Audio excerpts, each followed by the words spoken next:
Hello, folks, and welcome back to Breaking the Consensus here on Protect Life. I'd like to welcome you all back to our webinar tonight. I hope you're all well. Before we get going, I would first of all like you to hit the old like button and subscribe, as I always ask, because that way any new material that comes up, anything that we've done that has you haven't missing, you will be advised of it.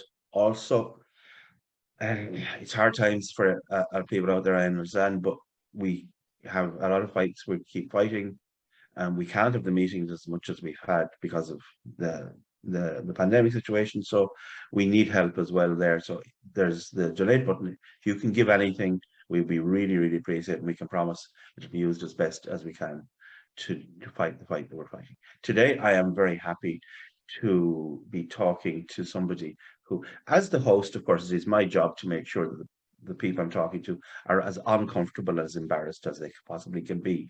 So in order to achieve that, I would say the person we're talking to tonight is a personal hero of mine.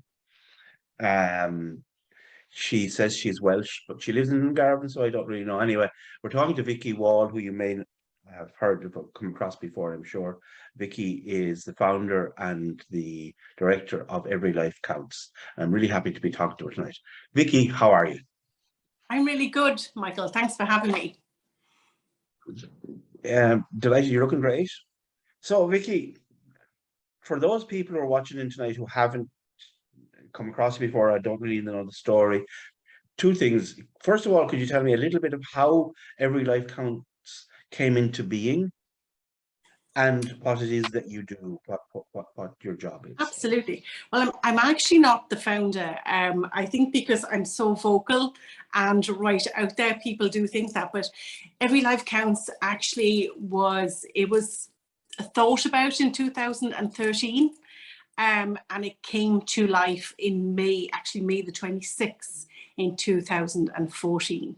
And it was a group of mothers that had received poor diagnosis for their babies.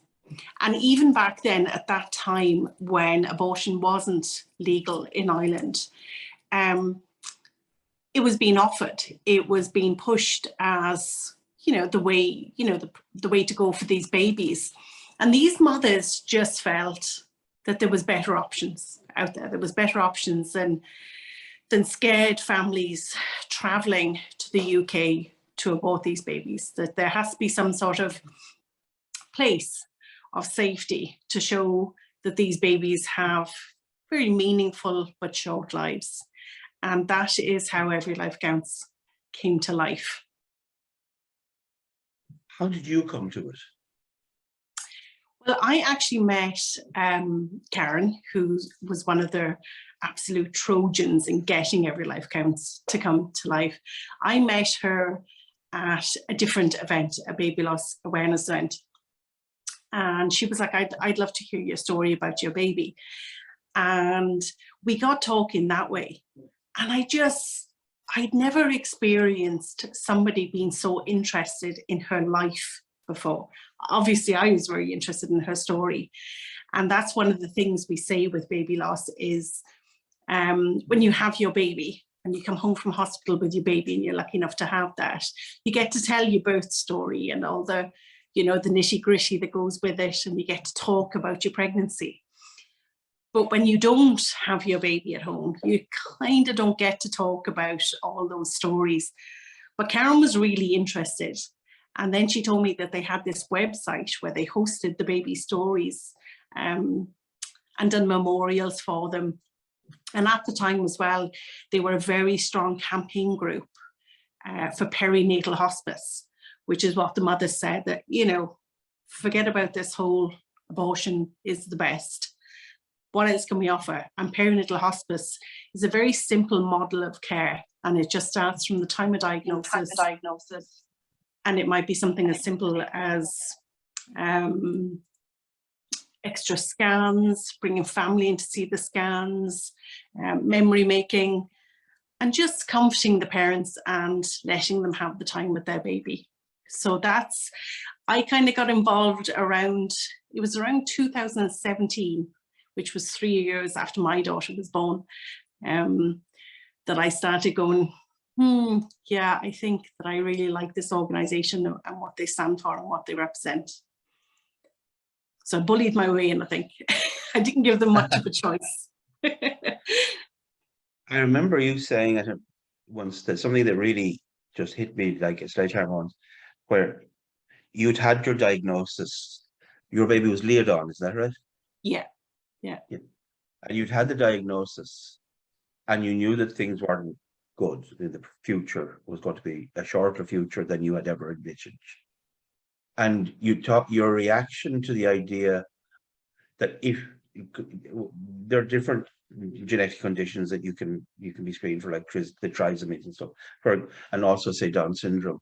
I remember, and maybe you don't remember saying this, that what your reaction would have been in that moment if instead somebody had said, no, sorry, we're wrong.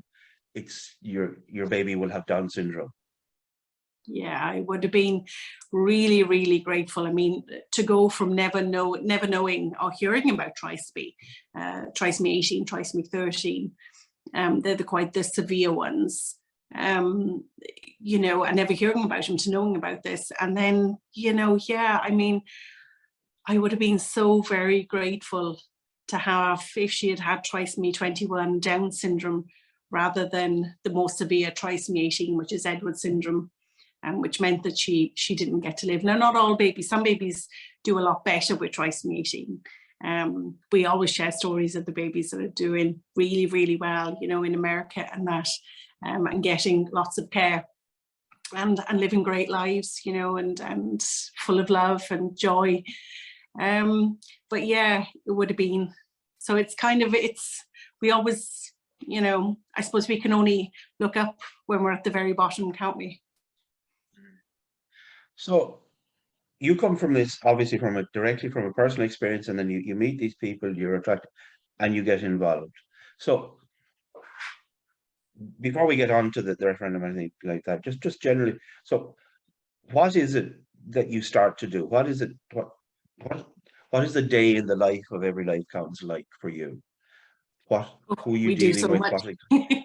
Yeah. Well, one of the things we do first and foremost, which is kind of the basic start of the day, is we constantly try to share news stories and just make people feel like they're not alone. So we would do a lot of work on social media of sharing stories. We try to do live interviews with people and get people's stories to share, just so they see that they're not alone. But then when all that stuff is done, is checking in on the parents. This year so far, we've had 22 parents. So we've been quite busy. So it's checking in with them, making sure they have everything they need. And for example, if we've got a new parent, we would send out initial introduction pack, where we would send them all leaflets and information about their baby's diagnosis. And just things really to offer them a bit of comfort and for them to know that we're close by. We would do a lot of phone calls, peer-to-peer support, where we would phone the parents and check in with them and see how they're doing. And then we also offer care packages as well. So if mum is further along and ready to receive her care package, we send out this beautiful box that contains all items for mum and baby and for memory making, should they need it. And then we also do advocacy. So if a parent is struggling with a hospital or feels that they're not getting what they need from that hospital, we can sit in on meetings with them. We also work alongside the HSE as well. We're on the bereavement standards, so we would have lots of meetings to do with that, and we would be offering kind of information. We send out our leaflets to the maternity hospitals and let them know what we do, and we're always trying to touch base with all the hospitals, and we're really blessed. We have made lots of lovely bereavement midwife friends, and we get to check in with those as well. So we do so much of everything, and we also as well, one thing we've discovered organically as we've progressed as an organisation is when a mum is pregnant after loss. So when we call it her rainbow baby, and she'd need a lot of support through that as well, because it's very tough going through grief and losing your baby, and then to be pregnant again. And all those kind of triggering things like going to scans and possibly the same hospital. And so we do a lot of work around supporting pregnancy after loss as well. You're talking about memory building and just, it's part of what you do. And this might sound silly, but it struck me listening over the years to say to people that in some sense that it's all right for them to talk about the fact that they loved their child, even though their child had a short life and was not in the sense that we expect it the perfect child, but this was still a child that they loved and they lost, and you give them permission to talk about that and to remember that, rather than there's a kind of an expectation, oh well, the child died and you move on. It's not like it's not like a normal situation. You move on, like,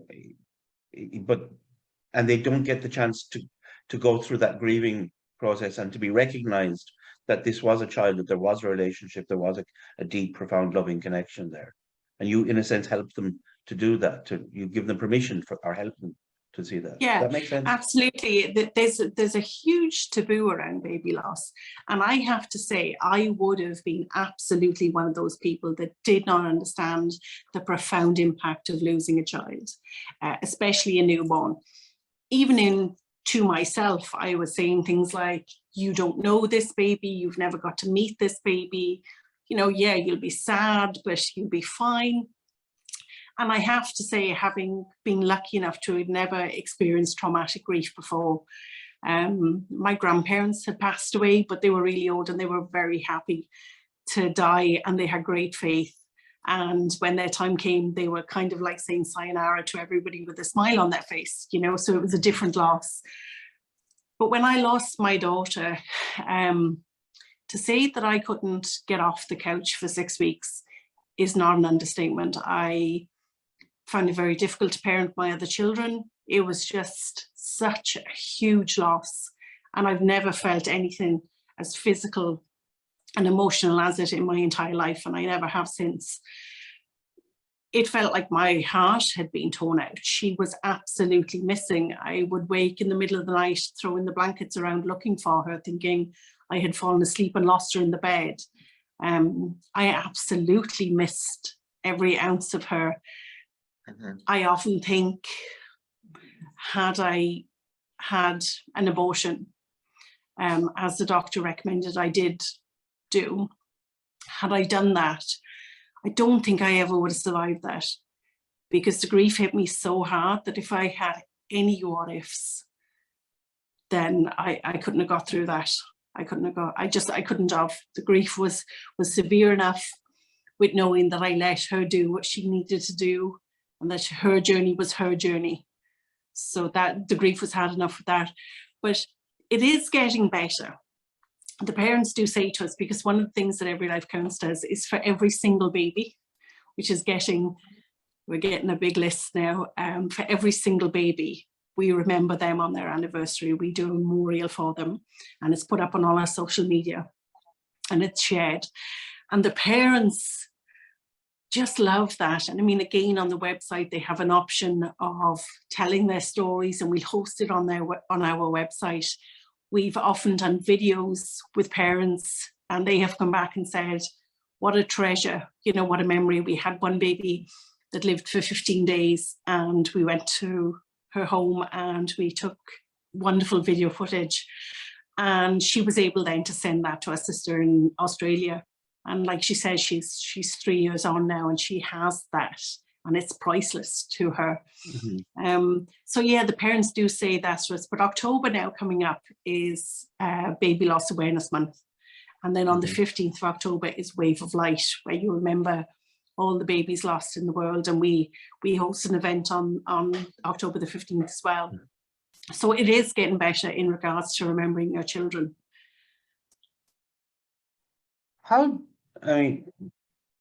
Just you personally, I remember I had a friend who worked in pediatric oncology. So you deal with children with cancer. And I remember thinking, I said to him, how do you do this? And you say I have the best job in the world. Mm. Yeah. You're dealing constantly with people with grief and grieving people, but you stay joyful. I mean, do you have spiritual resources? Is it the work? How do you not get overwhelmed by it? So people say this to me all the time. I don't know how you do what you do. I feel so blessed to do what I do. I am so lucky that these parents come to me and that I'm trusted with their stories. Sometimes I get cuddles with these babies if I get to go see them. I get to attend their funerals. I'm part of their story. I'm lucky enough to be part of their journeys. And the parents will say at the end of it, thank you. And I mean, not that I ever want to thank you, but just to think that you ease the burden a tiny bit and just to be part of it. But I always feel so privileged. I have a whole section in my office of, pictures of these babies that I get to cuddle, and even the ones I don't get to cuddle, I still love them as much. And it's just a privilege, and I'm blessed, and I feel Leiden brought me here. And I think I'm good at what I do as well. I haven't had complaints yet. I think I'm good at what I do, but it's just such an amazing journey. And we've never, ever met a parent that has ever regretted having their baby. It's always just so much love. And each time I see these parents go through the journey, I'm always there's a new awe every time of them, of how much strength they have and how much love they have for their children. It's overwhelming, that they just kick into this, we will do what we need to do for our baby. And it's humbling. It's beautiful. So I remember talking to people, this was before the referendum, and even though there wasn't abortion here, there were very different standards of care in different places in the country, regarding the advice that parents would get. Some places it would be, I remember one woman saying to me, she was told, brusque, no, I think you need to just get over to Liverpool, was what she was told. And that you could see, maybe you could speak to this a bit, was that the decision of whether or not to go to carry the pregnancy to term, or to whether to go at that time to go to England for an abortion, seemed to be very dependent on the level of support they were getting from the hospital or from the consultant, whatever. Is that your experience? Could you speak to that? Absolutely. Even the way the diagnosis is delivered. So the way we look at it is like, imagine you are in a cinema and it's pitch dark and the film hasn't started yet. And a guy in a suit comes in and he shouts, fire, fire, get out, everybody follow me this way, everybody out this exit. Now you look over, you can't see fire and you can't smell smoke. This dude is in his uniform and he's shouting for you to get out. You're going to do that. You're going to do that. That's what we do. And that's what we find with parents, is the initial diagnosis. If it's handled gently and parents are just given time and information, then they tend to just sit back and take it in and make a decision that reflects a better emotional state. And I know for me, there was days that I felt that I couldn't carry on, days that there was difficult, and I'm thinking, I can't do this. I can't be waiting for this child to die. She's still alive now. Why hasn't she kicked? There's very hard days, and we know that. But when you get the support, like my consultant said to me, he said, Vicky, you still working? And I said, yeah, because that's what I wanted to do. I wanted to put my head down, keep going, forget this was happening. He said, no. He said, you can take your maternity leave now. He said, out you come out of work, leave it there. He said, this is your time with her now. You make your memories now. You take photographs. You go for walks with her, and you take her places that you want to know she's been. And that to me, those couple of sentences was just like a gift. It was amazing. He couldn't have done any more for me than he did that day. It just gave me, as you said, the permission to just be at peace with my child and just have my time with her now.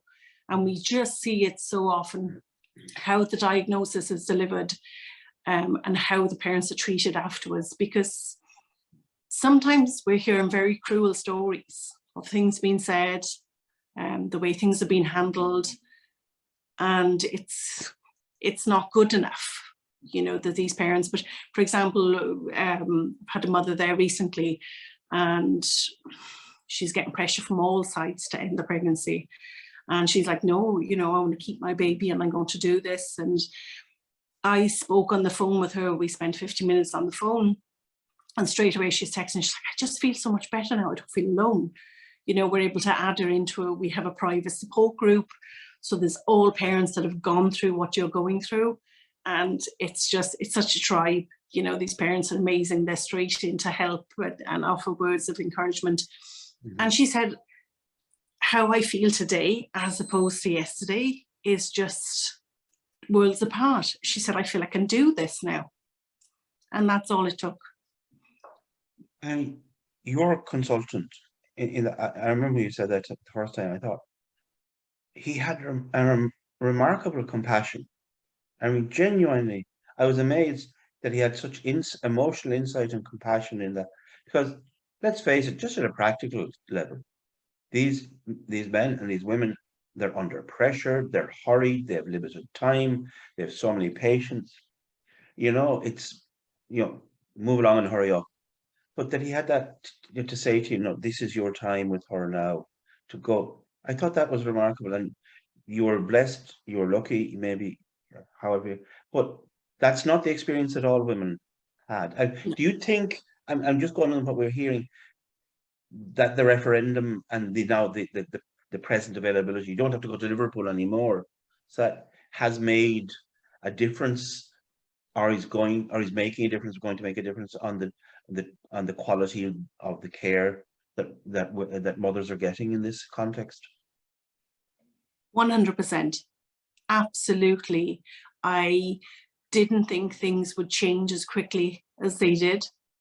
Some of the things that have been said to parents, we had one consultant say to a mum that her nationality wouldn't be Irish, and he said to her, it's not in our culture to help these babies. That was one thing he said, you know, and I'm like, it absolutely is in our culture. You know, abortion is so new here. This is what we did. Sorry, he said it's not in our culture. Yeah. That's just a lie. Yeah. Yeah. Absolutely just a lie. And she's actually a teacher, and her husband is Irish, and they were the best advocates. As I said earlier, all these parents put me in, they were just amazing advocates. They came to us, they took all the information, they sent him all the emails with all the information proving that he was actually wrong in what he was saying. But that's what she was up against. She was told it wasn't in our culture. And I just thought it was the most bizarre thing to come out with. And I would like to say that's probably the worst I've heard, but it's not. And we do know the pressure on the health system. We do know how busy the hospitals are. And we do know that it costs them more money for these babies to be born than it does to have a termination. We know that. But we cannot go down that route. That cannot be the guide for these families. It can't be. But do you think unless mothers find you and the only experience they have is dealing with this attitude, well, then the reality is that these children's lives will end in termination, that they will be aborted in many cases, because we're talking about incredibly vulnerable mothers and families. And you said before, this man comes along in the suit, unless they can find you, in a sense, or somebody like you, and let's face it, Vicky, there's no one like you. You know, the fact is, this is going to go. You said earlier something, parents, none of your parents have ever regretted this. I think we hear the pro-abortion advocates talking, well, incredibly disrespectfully about the lives of these children for a start. Horrible. But as if abortion is this neat, clean solution, that there are no consequences, no grief, you just tidy it all up and all that. And also packed into this is the idea that grief is somehow a bad or shameful thing, you know. You don't want to be dealing with that whole grief, but I'm asking a question I think I know the answer to, but I used to speak to it. You're without making judgments, obviously, on the women that have made a different choice, because I surrounded by the pressures both from family, from doctors. Sadly, the reality that it's easily available now, and in the absence of support, the choices people make are hard. But for the woman, just for the woman, that you believe that it is a better outcome for her to take the pregnancy to term, or whatever that, rather than an abortion. Well, we actually have medical evidence of that. There's a paper, it's on our website under information, and there was a study done. I can't read it off now, I'm not that good, but it's on our website and it's under information, that parents suffer significantly more despair when they have a termination for medical reasons. That's on our website. It's a medical study. It's proven. And as a parent that has been through that, I can totally understand that. It's right what you say as well. The people that are pushing for abortion and using our babies for their fodder, they are kind of acting like there is no grief, there is no loss, and that it's, you know, you just kind of do this. And that's what we're hearing as well. You know, it's been put to parents as an option. It's like, oh, look, do you know, I mean, one family was told, get the baby you want, try again and get the baby you want. And they said, but we want this baby. And he said, well, you're not going to get this baby, you know. And these are the kind of conversations that are going on, very emotive, very out of line, very biased, you know, replies. And it's just not good enough. It's, you know, and I do feel it's because the newspapers have just blindly used our children, you know, children that have had these awful diagnoses and families, and they've thrown the stories about just like they're meaningless, but you'll never see the story. And every time we watch the papers quite carefully, and we have an amazing team around us that watch the papers quite carefully. And every single time that you hear the terrible story of a mother that's had to travel to abort her baby because it's not sick enough to be aborted in Ireland, we will respond. Every single time we will respond and say, let us tell a story. Let us share this story. We can tell you about this family. Then they won't even acknowledge or reply to us or respond. And they certainly don't ever share our press releases or anything like that. So the media are completely biased. And then what you have with that is this culture shift that has happened so quickly that all of a sudden, you know, if you decide to continue, it's almost seen as the wrong decision. It's why would you want to do that, you know? It's tough. So, I don't know if where you are now, but I know you have a lovely new office in Dungarvan. We do. In lovely Dungarvan.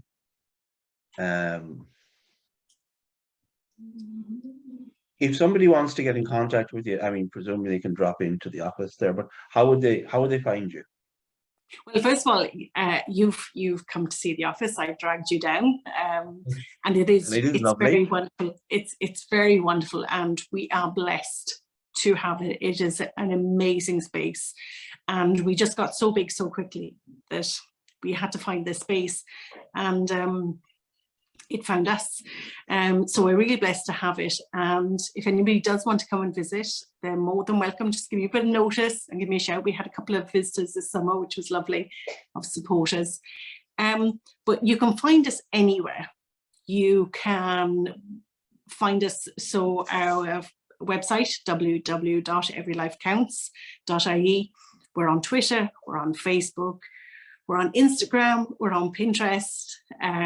There's my email, Vicky at Every Life Counts. If you go on our Facebook page, you can directly WhatsApp us. And we also have a 24-hour helpline number that is manned 24 hours a day, 365 days a year.